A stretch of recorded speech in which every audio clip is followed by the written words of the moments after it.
Hi, my name is Shane Bollier, and today I'll be covering globalization, how my line of work relates to it, and what I believe to be a global issue that everyone is concerned about. Globalization means something different to each of us, and yet it is inescapable. It affects us all. It is a social implement that in turn shapes our society. According to George Ritzer, we have the following. In today's world, there are many facets of our daily lives that affect and are affected by globalization. Economy, cultural exchange, technology, and politics, to name a few. It has changed the way we interact, educate, conquer wide-reaching issues like terrorism, global warming, and infectious diseases. As a writer, this has always been a main focus of mine, the human condition. It's an all-encompassing view of how we interact within the tiers of society in order to create depth in our novels. It also requires us to examine how that person sees themselves in a globalized, even McDonaldized world, and what actions they take as a result. How do I fit in? What matters to me? What can I change? I find a great deal of interest in many of these issues since I can use them to create a realized world for my craft. For many years, a particular irrationality born of rationality has fascinated me beyond words. Global pandemics. Globalization has been and always will be a catalyst for epidemics emerging as pandemics. To clarify any confusion between words like sporadic, endemic, epidemic, and pandemic, I offer some quick definitions relating to levels of disease. And as a writer, the nature of pandemics fascinates me, as you can see from this image, geographic coverage of those disease levels. And yet, there is an elevated threat of pandemics due to globalization. Notably, the Industrial Revolution beginning in the early 18th century brought about an increase in spreading disease. And while air travel didn't really take off until the mid-20th century, travel spurred on by the Industrial Revolution meant humans went great distances for commerce. As a consequence, the mobility of infected people and animals increased. If we glimpse at our history and focus on epidemics and pandemics, you'll see there is a spike in casualties the closer we get to present day. And continuing with the history of pandemics, if we look at the difference between the casualties of the 1918 flu pandemic and the 2009 flu pandemic, you'll see there's a huge disparity in between the two. Can you guess why? According to the CDC, one of the main contributors to epidemics is an enhanced mode of transmission so that more susceptible persons are exposed. And what's more enhanced right now than air travel? MIT News informs us that the 2003 SARS outbreak and the 2009 H1N1 flu pandemic that claimed over 300,000 lives worldwide heightened awareness of viral and bacterial mobility aided by air travel.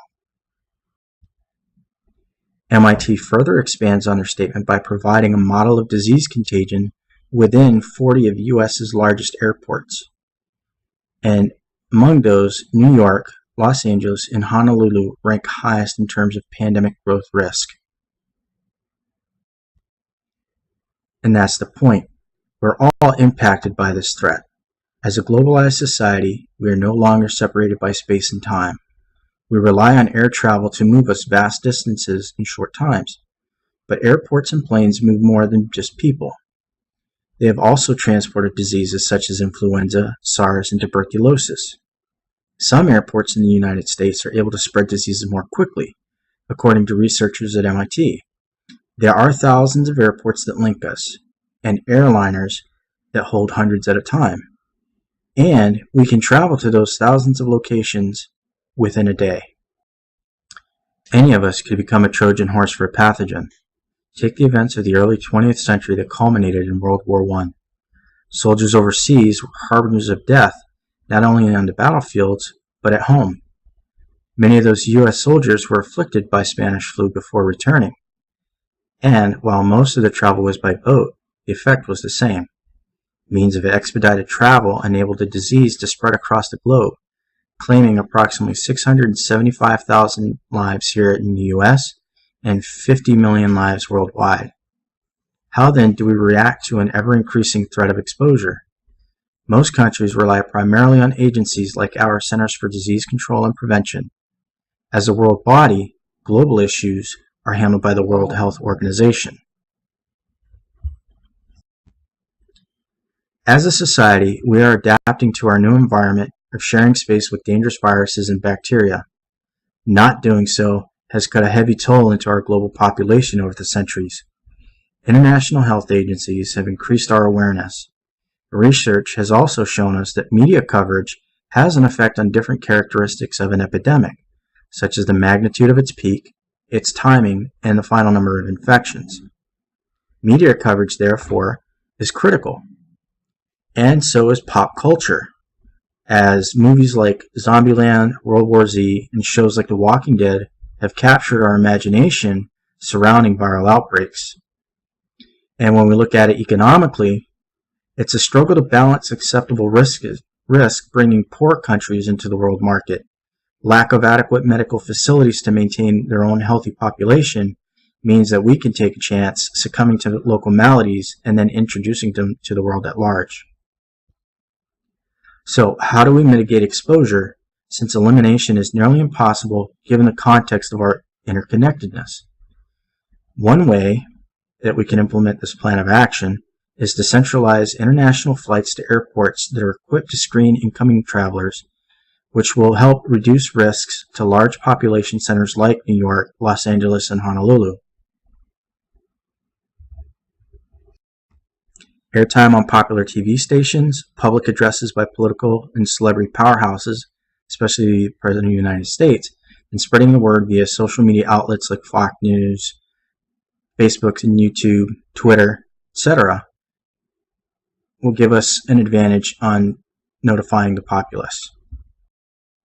And then we also need synergy by combining the efforts of all heads of state, national and international health agencies, trade organizations, and airline industry giants to help reduce the spread of contagious diseases.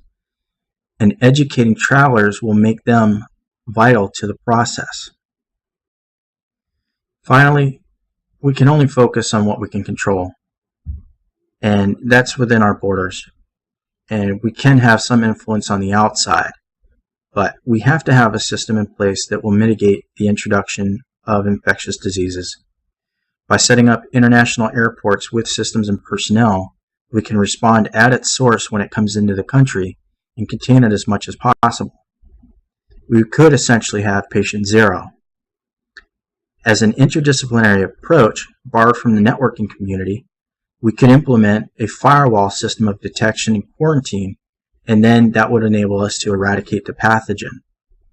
Moving forward, fine-tuning the process to improve results to maximize this effort would go a long way for public acceptance and reliance.